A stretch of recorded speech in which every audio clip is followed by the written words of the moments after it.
And we're back. So we were developing this new notation for the derivative, and we needed to figure out how to take this limit. So hopefully you thought this through and deduced that, well, we want these 2 points to move closer and closer together. And so if that's the case, then we should be taking the limit of this quotient as delta x goes to 0. So this is our complete alternative notation for the derivative.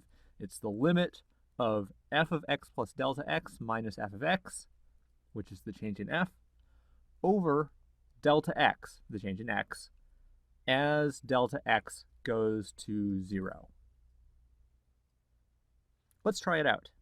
So I'll erase this stuff, and we'll look at the function f of x equals 1 over x, so just the reciprocal function.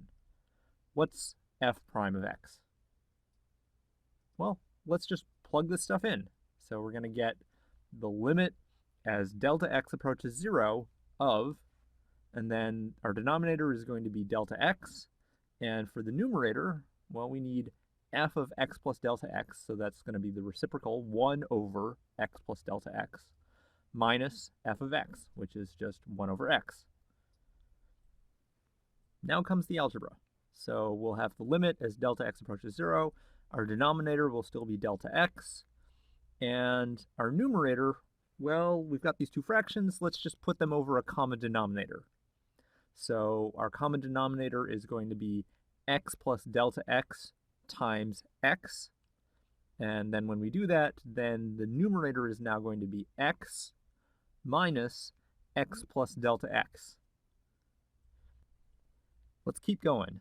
So we'll have the limit as delta x approaches 0. Our denominator will still be delta x. And now when we combine these terms up here, we're going to have our x plus delta x times x. And when we do the subtraction, we'll just get minus delta x.